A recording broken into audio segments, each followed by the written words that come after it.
कोई खौफ नहीं होता। पहले पहले जब शुरू हुआ तो उस वक्त खौफ था, उसके बाद कोई खौफ नहीं है। इंसानियत की खिदमत करते हमें बहुत सुकून मिलता है दिल को। मैंने एक बॉडी को गुस्ल दिया था जिसका जो एक्सीडेंट में सर अलग हो गया था।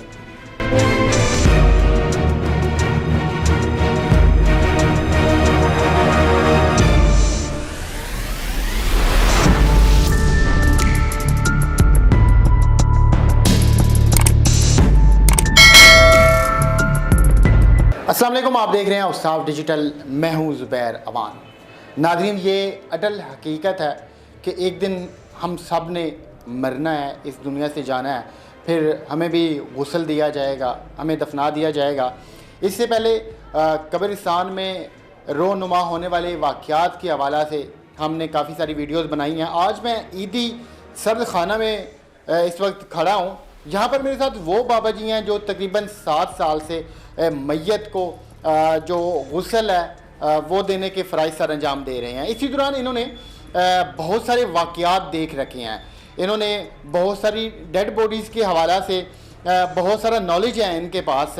तो इस वक्त मेरे साथ वो बाबा जी मौजूद है। इनका नाम मोहम्मद नसीर है। तो इनसे जानते हैं कि इन्हें कितना टाइम यहाँ पे हुआ, ये कैसे इस काम में आए, जब ये मैयत को गुस्ल दे रहे होते हैं उस वक्त इनके दिल की क्या कंडीशन होती है, फिर इन्होंने क्या क्या वाक़यात देख रखे हैं। सर, पहले तो आपका बहुत शुक्रिया कि आपने हमें टाइम दिया। अस्सलाम वालेकुम। मैं जो है ना यहाँ 6-7 साल से गुस्ल का सर अंजाम दे रहा हूँ और शुक्र अल्हम्दुलिल्लाह इंसानियत खिदमत है। 7 साल बाबा जी, वैसे तो मतलब एक आम बंदा जब डेड बॉडी को देखता है तो उसका दिल कांपने लग जाता है। आप 7 साल से ये काम सर अंजाम दे रहे हैं कि यहाँ पे आप गुस्ल देते हैं डेड बॉडीज़ को। कोई खौफ नहीं होता। पहले पहले जब शुरू हुआ तो उस वक्त खौफ था, उसके बाद कोई खौफ नहीं है। वो अल्लाह का खौफ होना चाहिए बस, और किसी चीज़ के कोई खौफ नहीं है। और शुक्र अल्हम्दुलिल्लाह इंसानियत की खिदमत करते हमें बहुत सुकून मिलता है दिल को। बाबा जी, ये ईदी का ये इस वक्त गुस्ल खाना है, साथ ही सर्द खाना है। यहाँ पर तो हर किस्म की डेड बॉडीज़ आती हैं। आपने किस किस किस्म की डेड बॉडीज़ देख रखी हैं? मैंने एक बॉडी को गुस्ल दिया था जिसका जो एक्सीडेंट में सर अलग हो गया था और उसको गुस्ल दिया। उसके बाद मैंने वो डेड बॉक्स में रखा है और सर इस तरह जोड़ा, जिस तरह जोड़ा कि जो जज में नहीं कर सकता कि सर अलग हुआ है इसका। मतलब जब वो डेड बॉडी यहाँ पे आई बिल्कुल सर उसका अलग था? जी हाँ। उसको भी आपने गुस्ल दिया? जी हाँ। तो वो देख के सारा कुछ मतलब एक जिस्म की अजाब आए रहे हों तो कुछ नहीं हुआ? नहीं जी, कुछ भी नहीं होता। कोई कुछ भी नहीं होता। बस खौफ अल्लाह का होना चाहिए, कोई चीज़ की कोई खौफ नहीं होना चाहिए। हमने जब कब्रिस्तान में गए थे तो वहाँ पे तो हमें गोरकन साहब ने बहुत सारे वाक़यात सुनाए थे, कुछ डरावने थे, कुछ बड़े सबक आमोज़ थे। तो कोई ऐसा वाक़या हुआ है आपके साथ भी? आपने भी कुछ देखा हो कि किसी डेड बॉडी की आंखें खुल गई हों या वो हरकत कर रही हो या ऐसा कुछ हो? नहीं, कुछ नहीं देखा मैंने तो। बिल्कुल जो बॉडी आती है हम गुस्ल देते हैं। जो कोरोना में लोगों ने खौफज़दा हो गए, पीछे हटे हैं, अल्हम्दुलिल्लाह मैं अकेले ने गुस्ल दिया उनको। क्या है कि वो अल्लाह के बंदे हैं, इंसान हैं, इंसानियत की खिदमत करना हमारा फ़र्ज़ है। तो ये मुझे ये बताएं कि डेड बॉडी को आप इस जगह पे गुस्ल देते हैं? जी हाँ, यहाँ पे गुस्ल देते हैं और वहाँ पे कफ़न पहनाते हैं। जब डेड बॉडी आती है तो ज़ाहिरी बात है कुछ के अज़ाब ही कटे हुए होते हैं, जैसे खुदा ना खासा कोई ट्रेन के नीचे आ गया हो, हाथ वगैरह भी कटा हुआ होता है। हाँ जी बिल्कुल। जैसे मैंने कई जो हैं देखी है बॉडी जो जिनका सर भी फटा होता है, मगज़ बाहर निकला होता है, और कोई उसको जो मगज़ वगैरह होता है वो शापर में डाल के सलादा रख देते हैं साथ, फिर उसको साथ ही दफन करना पड़ता है। जहाँ उसको साथ ही कफन में रख देते हैं, वो साथ ही दफन हो जाता है। ये आप देखें कि यहाँ पे एक प्रॉपर जगह बनी हुई है जहाँ पर लावारिस डेड बॉडी हो या फिर कोई भी हो उसे यहाँ पर गुस्ल वगैरह दिया जाता है। ये बाबा जी यहीं पे होते हैं। डेड बॉडी के जो कपड़े वगैरह होते हैं उनका फिर क्या करते हैं? वो ज़ाया कर देते हैं या लोहा की जो आती है उनको साथ दे देते हैं। जब बाबा जी अननोन डेड बॉडी आती है बूढ़ों की, जवानों की, उस वक्त दिल के ऊपर क्या गुजर रही होती है? अब मैंने परसों एक बच्चे को गुस्सा दिया कि 10 दिन का बच्चा था, और मेरे दिल को बहुत कुछ दुख हुआ, ये देखो इस बच्चे ने क्या देखा है। और मैं बिस्मिल्लाह करके गुस्ल दिया, मैं नाना भी दादा भी जो भी है बिस्मिल्लाह करके गुस्ल देता हूँ। बच्चे को कोई फेंक गया था नहीं लावारिस? वो वारस आए थे, डेड हाउस में रखाया था उन्होंने। तो यहाँ पे जो डेड हाउस है, यहाँ पर डेड बॉडीज़ को कितने दिन रखते हैं? 1 से 3 दिन तक रख सकते हैं, 10 दिन भी रख सकते हैं। वो तो ज़्यादा से ज़्यादा जिनके लायकिन बाहर से आने होते हैं उन रखते हैं। और लावारिस बाबों को मैंने गुस्ल दी है तो ऐसे समझ कि मेरे अपने हैं। कुछ डेड बॉडीज़ जो पुरानी होती हैं उनसे स्मेल भी आ रही होती है। आ रही होती, लेकिन मैं जो शुक्र अल्हम्दुलिल्लाह मैं स्मेल को, क्योंकि इंसान है स्मेल आती है, लेकिन वो नफरत नहीं करनी चाहिए कि मैं खुसूस दे रहा हूँ कि मैं समझ रहा हूँ मेरे अपने हैं और अपनों को गुस्ल दे रहा हूँ। ये जो ईदी का सर्द खाना है या फिर जो डेड हाउस है, यहाँ पे गुस्ल करवाने के डेड बॉडी को कितने पैसे आप लोग लेते हैं? वो 600 रुपये गुस्ल व कफन। कफन समेत? जी हाँ, गुस्ल व कफन 600 रुपये में होता है। अब देखें कि अमूमन तकरीबन 3000-3500 रुपये सिर्फ कफन के होते हैं, मगर जहाँ पर गुस्ल वगैरह भी दिया जाता है उसके बाद कफन भी साथ में दिया जाता है और सिर्फ 600 रुपये लिए जाते हैं। और जो डेड बॉडीज़ को आप यहाँ सर्द खाने में रखते हैं उनके कितने पैसे लेते हैं? 1000 रुपये 1 घंटे से लेकर 3 दिन तक 1000 रुपये है बस? जी।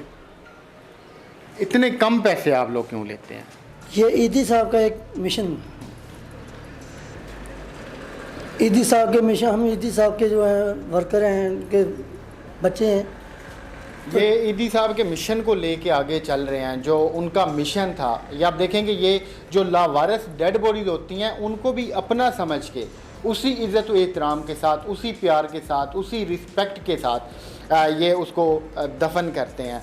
अच्छा, जो लावारिस डेड बॉडीज़ होती हैं उन्हें आपने गुस्ल भी दे दिया, कफन भी दे दिया, फिर उनको दफन भी आप लोगों ने खुद ही करना होता है? वो हमारी गाड़ी के ज़रिए जाते हैं मुख्तलिफ डेड अपना कब्रिस्तानों में। जो हमारे होम में दाखिल हुए होते हैं, बाबा जी हमारे फौत होते हैं, वो उनको हमारी गाड़ी मियानी साहब कब्रिस्तान दफनाना होता है। अच्छा बाबा जी, जो लोग दुनिया की इस आर्जी ज़िंदगी में खो चुके हैं, आप तो रोज़ाना यहाँ पे मैयतें देखते हैं, खाली हाथ देखते हैं, बंद आंखें देखते हैं, उन्हें क्या मैसेज देंगे आप?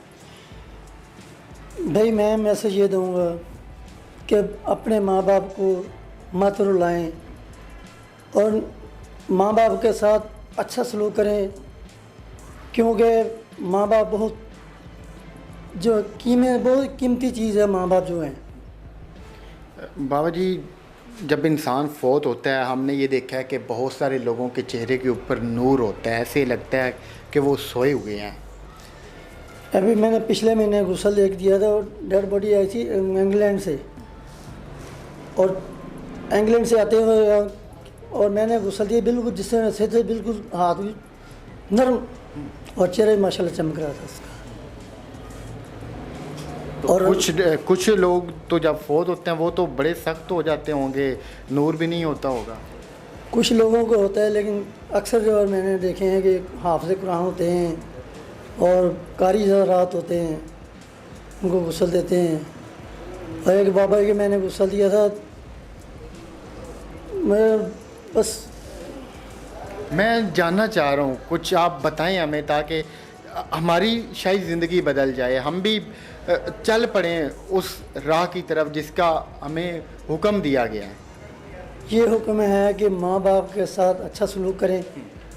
और मैं बाबा जी ये जानना चाह रहा हूँ, वो उन बाबा जी की क्या कंडीशन थी जो आपने देखी? उन बाबा जी की कंडीशन ये थी कि देखी नहीं जा रही थी, लेकिन मैंने गुस्ल दिया बिल्कुल साफ, अच्छे तरीके से साफ करके। और अब मैं गुस्ल के बाद आब ज़मज़म का कफन के ऊपर छटा लगाता हूँ।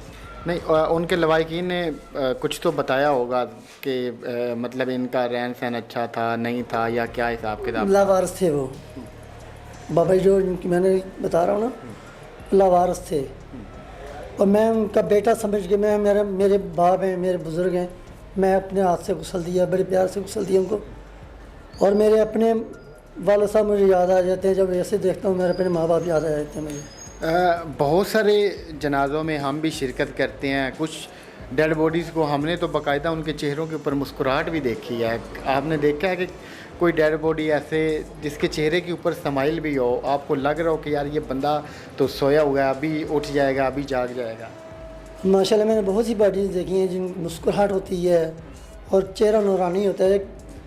बाबा जी उनके नमाजी हाजी थे, अलहाज थे। उन्होंने अपने बेटे के अलावा किसी से के भतीजे के सर पे हाथ नहीं रखा उन्होंने कि वो ना मारे में मेरे लिए। तो जब उनकी डेड बॉडी आई उस वक्त क्या उनकी हालत? माशाल्लाह मुस्कुरा रहे थे, मुस्कुराते हुए गुसल दिया उनको। गुसल दे के उनके वलायकिन के साथ में लेके जाए, उनके बेटा साथ लगा मेरे यहाँ पे गुसल के लिए। तो फिर आप उनके लवाइक जो इस तरह की डेड बॉडी होती हैं, मतलब मुस्कुरा रहे होते हैं, फिर जाहिर बात आप उनके लवाइकिन से पूछते तो होंगे कि यार इनका दुनिया में रहन सहन चाल चलन कैसा था, तो क्या बताते हैं वो? बताते हैं इन्होंने कभी किसी को दुख नहीं दिया, यतीमों के हाथ रखा है और हर वक्त अल्लाह अल्लाह करते थे, जिक्र अल्लाह के। पिछले दिनों में गुसल दिया, वो बता रहे थे बाबा जी पहले कलमा पढ़ा है, उसके बाद उनकी डेथ हुई है। और अल्लाह ताला हमें भी कलमा पढ़ते हुए नसीब करे, जब हमारी रूह कब्ज़ हो तो हम भी कलमा पढ़ते हुए अल्लाह के। आमीन सुमा आमीन। अल्लाह करे जी मैं सो जाऊं या मुस्तफ़ा कहते कहते, खुले आँख सल्ले अला कहते कहते। ये तो हर एक की ख्वाहिश होती है कि ऐसा हो। कभी बाबा जी कोई डेड बॉडी आपने देखी हो जिसकी बुरी कंडीशन हो, चेहरे पे नूर भी ना हो, मतलब आपका फिर उसे देख के दिल, इस दुनिया से दिल उचाट हो गया हो कि यार बस अब सिर्फ जिक्र करना है, ये आखिरत है, ये एंड है? आखिर एंड जो है ना वो ये है कि जिस जो आया है उसने जाना है। और मैं कहता हूँ कि वो अल्लाह के वली हैं जो ज़िक्र अल्लाह में जाते हैं। और मैं ख़ुद जो है ना इस ये खिदमत अंजाम दे रहा हूँ। मैं माँ बाप के साथ जो अच्छा सलूक करने का देता हूँ, माँ बाप के साथ अच्छा सलूक करें। जब अब ये बातें बताते हुए आप लरज़ रहे हैं, आपकी आंखों में आंसू भी आए हुए हैं, इसकी क्या वजह? क्योंकि मेरे माँ बाप खुद इस दुनिया में नहीं हैं। मेरी वालदा मरहूमा 19वां रोज़ा था, जुमे का दिन था, रोज़े की हालत में फौत हुई हैं। और वालिद साहब मेरे, उन्होंने सारी उम्र बच्चों को कुरान पाक पढ़ाया है। मेरे उस्ताद भी थे, मेरे वालिद साहब भी थे। तो जब ये देखता हूँ तो मुझे अपने माँ बाप याद आ जाते हैं। तो ज़्यादा अफसोस किस बात का होता है कि यार ये जो बिल्कुल लावारिस पड़ा है, इसकी औलाद इसकी खिदमत नहीं कर रही, या फिर किस बात का दुख होता है ज़्यादा? बस दुख ये होता है कि माँ बाप को जो घर से निकाल देते हैं, उन औलाद को मैं ये मैसेज दूँगा कि वो अपने माँ बाप का ख्याल रखें, घर से मत निकालें। ये जन्नत है हमारी, जन्नत को घर से ना जाने। ये थे जी बाबा जी जिन्होंने बहुत सारे वाक़यात देख रखे हैं, जिन्होंने बहुत सारे वाक़यात देख रखे हैं अपनी आंखों से। तो अब ये वाक़यात बताते हुए इनकी आंख में आंसू आए हुए हैं। और साथ साथ ये आप लोगों से सिर्फ इतना सा कह रहे हैं कि आपके घर में दो हस्तियाँ हैं, माँ और बाप। खुदा के लिए इनकी जितनी हो सकती है खिदमत करें। ये रोज़ाना यहाँ पे लावारिस जिस्म देखते हैं, जिन्हें ये गुस्ल भी देते हैं, फिर उनको कफन भी देते हैं, उसके बाद उनको दफनाया भी जाता है। इसके अलावा कोई और मैसेज बाबा जी देना चाहें आप? मैं ये मैसेज दे दूँगा, जो बेटा बाप को, शरीय हुक्म ये है कि बाप को बेटा गुस्ल दे और बेटे को बाप दे, बेटी माँ को दे, माँ बेटी को गुस्ल दे। और लोग कहते हैं चलो जी बाबा जी तुसी करो जी, बाहर बैठे हैं जी। मैं कहना अभी माँ बाप को अपने ठीक गुस्ल दो, बड़े अच्छे तरीके ना उन्होंने दो। मतलब लोग बाहर से फ़ोन करके कहते हैं कि आप इनको गुस्ल कफन दे के दफना दें। हाँ जी, ऐसा भी होता है? हाँ जी, औलाद कहती है। औलाद कहते। देखें कि ये जुल्म है माँ बाप के साथ, जो सारी ज़िंदगी पालते हैं, बड़ा करते हैं, फिर उनकी औलादें बाहर बैठ जाती हैं और वो फ़ोन करके कहते हैं कि साढ़े माँ प्यो नूं गुस्ल कफन दे के उत्थे ही दफना दो। तो अल्लाह पाक हम सब के हाल पे रहम फरमाए। मिलते हैं किसी और वीडियो में। अल्लाह हाफ़िज़।